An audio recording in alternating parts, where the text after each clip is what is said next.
ക്രിസ്തുവിലുള്ള പ്രിയപ്പെട്ട സഹോദരി സഹോദരന്മാരെ, ഇന്നത്തെ ദൈവവചനം വിശുദ്ധ മാർക്കോസ് എഴുതിയ സുവിശേഷം 1-ാം അധ്യായം 21 മുതൽ 28 വരെയുള്ള വാക്യങ്ങൾ. യേശു പിശാചുബാധിതനെ സുഖപ്പെടുത്തുന്നു.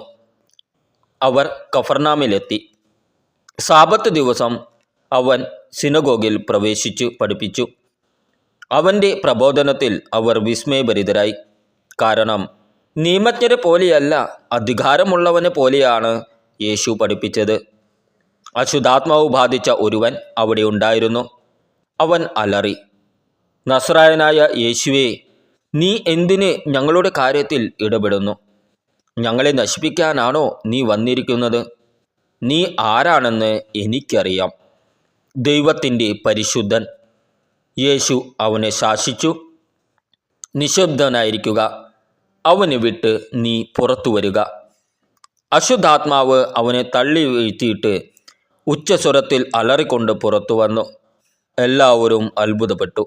പരസ്പരം പറഞ്ഞു, ഇതെന്ത് അധികാരത്തോടെയുള്ള പുതിയ പ്രബോധനമോ?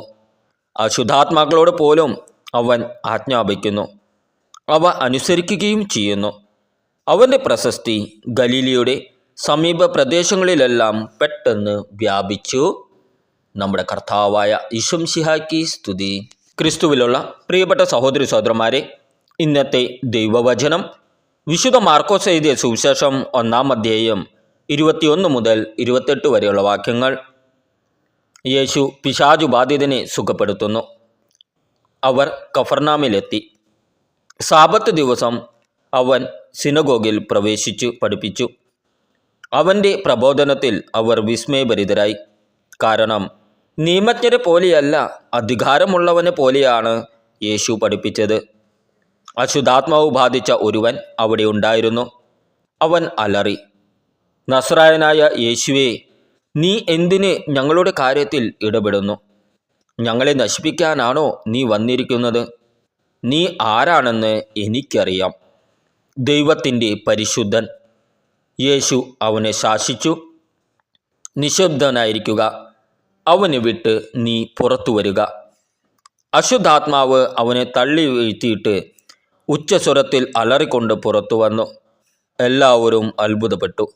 പരസ്പരം പറഞ്ഞു, ഇതെന്ത് അധികാരത്തോടെയുള്ള പുതിയ പ്രബോധനമോ? അശുദ്ധാത്മാക്കളോട് പോലും അവൻ ആജ്ഞാപിക്കുന്നു, അവ അനുസരിക്കുകയും ചെയ്യുന്നു. അവൻ്റെ പ്രശസ്തി ഗലീലയുടെ സമീപ പ്രദേശങ്ങളിലെല്ലാം പെട്ടെന്ന് വ്യാപിച്ചു. നമ്മുടെ കർത്താവായ ഈശോമിശിഹായ്ക്ക് സ്തുതി.